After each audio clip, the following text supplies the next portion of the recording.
ইফতারের একটা কমন দোয়ার কথা আমরা জানি, আরেকটা দোয়া আছে আনকমন, যেটা আমরা জানি না। দুইটা দোয়া আমি বলছি। এক নম্বর হলো ইফতারের দোয়া, যেটা কমন আমরা জানি, সেটা হলো আল্লাহুম্মা লাকা সুমতু ওয়া আলা রিজকিকা আফতারতু। এর অর্থ হলো, হে আল্লাহ, আপনার জন্য আমি সিয়াম সাধনা করেছি, রোজা রেখেছি, আর আপনার উদ্দেশ্যেই আমি ইফতার করেছি, অর্থাৎ আপনার নির্দেশের পালনার্থে আমি ইফতার করেছি।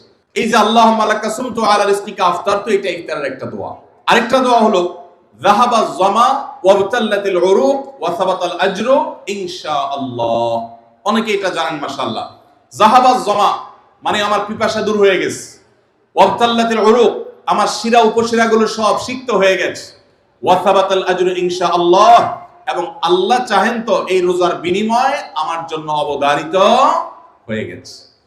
এই যে দোয়া ইফতারের, এটা কি ইফতারের আগে করবেন, না মাঝখানে করবেন, না শেষে করবেন? কি বলেন, ইফতারের আগে না শেষে? যারা যারা আগের পক্ষে তারা হাত তোলেন, মাশাআল্লাহ। বলো ভাইরা আমার, এই দোয়া ইফতারের পরে করবেন, আগে না। অনেকেই এই ভুলটা জানেন, অনেকে মনে করেন যে আগেই করতে হয়, আগে না। ইফতারের দোয়া কখন করবেন? ইফতারের শব্দের অর্থের দিকে খেয়াল করলে তো দেখতে পারেন, পিপাসা দূর হয়ে গেছে, শিরা উপশিরা সিক্ত হয়ে গেছে, এটা কি ইফতারের আগে হয় না পরে হয়? তাহলে আল্লাহুম্মা লাকা সুমতু ওয়া আলা রিজকিকা আফতারতু, আল্লাহ তোমার জন্য রোজা রাখলাম, তোমার রিজিক দিয়ে ইফতার করলাম, এটা কি আগে না পরে? পরে। অতএব এটা ইফতারের পর। তাহলে ইফতারের শুরুতে কি পড়বেন? বিসমিল্লাহ। বিসমিল্লাহ বলে যে কোনো খাবার খান, ইফতারও খাবেন।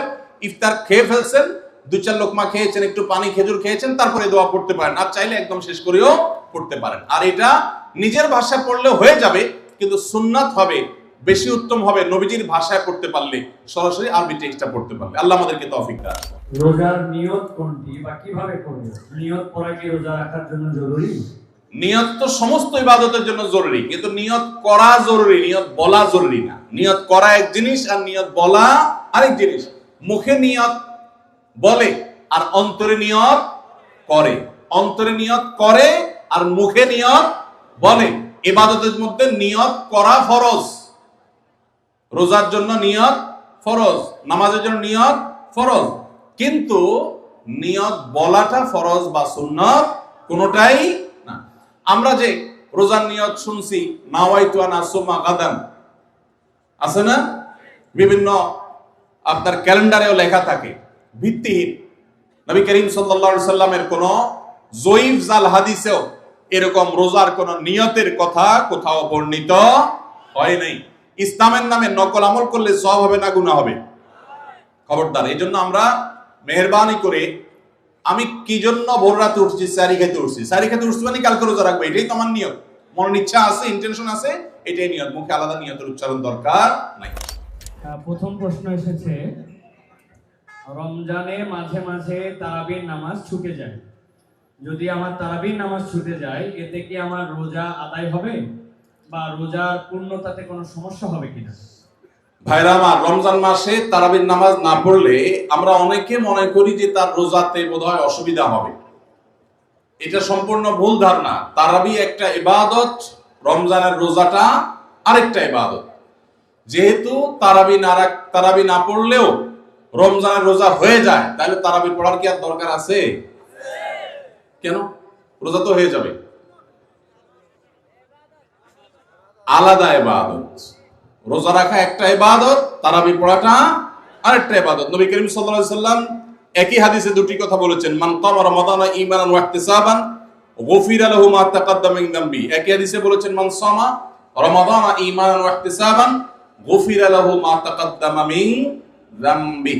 যে ব্যক্তি ঈমান এবং ইখলাসের সাথে রমজানের রোজা রাখবে, আল্লাহ তার পূর্বের গুনাহ মাফ করবেন। যে তারাবি পড়বে, তারও পূর্বের গুনাহ মাফ করবেন ইনশাআল্লাহ। এজন্য ভাইরা, তারাবির নামাজ পড়তে হবে, এটা সুন্নাহ, গুরুত্বপূর্ণ সুন্নাহ, সাধারণ সুন্নাহ না। নবী সাল্লাল্লাহু আলাইহি সাল্লাম ছাড়েন নাই, সাহাবীরা ছাড়েন নাই। কোনো ওযর ছাড়া তারাবি ছাড়া যাবে না।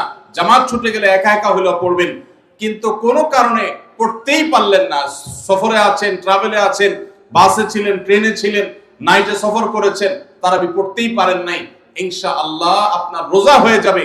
তাই বলে তারাবিকে অনেকে অবহেলা করেন আজকাল, যেটা তো সুন্নাত, না পড়লে কি?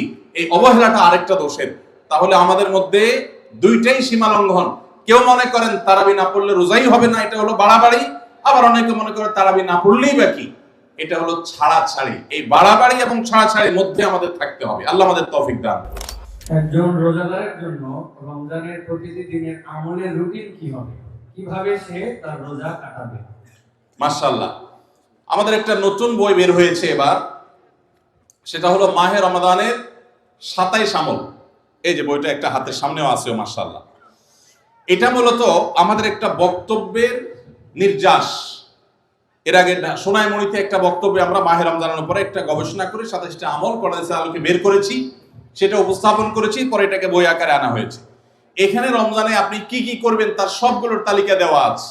অতএব এটার আলোকে আপনি আমল করতে পারেন, চাইলে ভিডিও বক্তব্যটা শুনে নিতে পারেন। একবার সকাল থেকে রাত পর্যন্ত একটা সুনির্দিষ্ট রুটিনের মধ্য দিয়ে কাটাবেন। আর কিচ্ছু করতে পারেন না পারেন, শুধু একটা কথা বলে যাই, রমজান মাসে ফরজ রোজা রেখে অন্তত কোনো প্রকার হারাম কাজ, গুনাহের কাজ করবেন না। বাস এটুকু যদি করতে পারেন, ইনশাআল্লাহ আপনার রমজান সাকসেস। চেষ্টা করা যাবে না ইনশাআল্লাহ? একটা কাজ যদি করতে পারেন, আপনার রমজান ইনশাআল্লাহ সফল। সেটা হলো ফরজ রোজা রাখলেন, 5 ওয়াক্ত নামাজ তো ফরজ পড়বেনই, ফরজ কাজগুলো করলেন, আর গুনাহ থেকে বেঁচে থাকলেন। কোনো হারাম কাজ করলেন না, ঝগড়াঝাটি করলেন না, মিথ্যা বললেন না, চগলখড়ি করলেন না, গীবত করলেন না, কাউকে ঠকাইলেন না, 2 নম্বর কাজ করলেন না।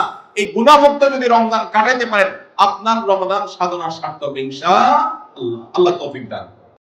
ত্রিভুবনের প্রিয় মুহাম্মদ এলো রে দুনিয়ায়,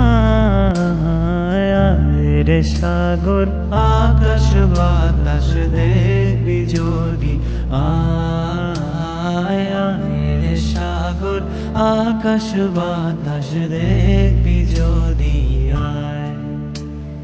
ত্রিভুবনের প্রিয় মুহাম্মদ এলো রে দুনিয়ায়, রে সাগর আকাশ বাতাস দেখবি যদি আয়।